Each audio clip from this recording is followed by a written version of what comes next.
Hey guys, this is Epson Workforce WF3820. I received a question. Someone asked how to reset this printer. Maybe you move home to a different place or you change Wi-Fi network. What you need to do is you need to restore factory default for this printer. Basically, you need to reset this printer so that you can start afresh to reconnect this printer.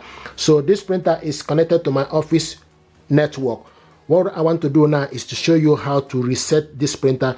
And if you reset this printer to factory default, then it will no longer be connected to the network. If you check here now, it will show you that this printer is connected to a network.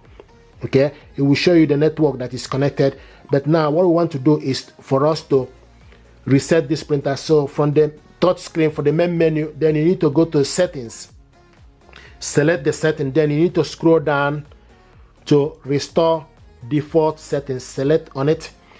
It will show you network settings, copy settings, scan setting, fax setting.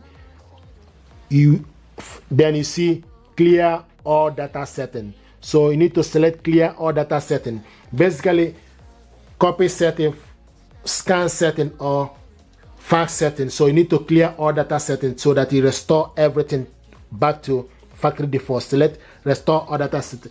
So it will show you clear all data and restore default setting. It may take several minutes. Continue.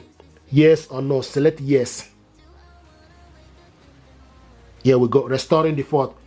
Setting restore. Shows us now setting restore. Then you go back and you can see the Wi-Fi is no longer connected. The printer is no longer connected to Wi-Fi network. Okay, so this is exactly how this works. Thank you very much indeed. This is how this works. If you want to connect this printer again, then you need to go ahead and put this printer to Wi-Fi network again. Thank you very much indeed, and stay blessed. Thank you.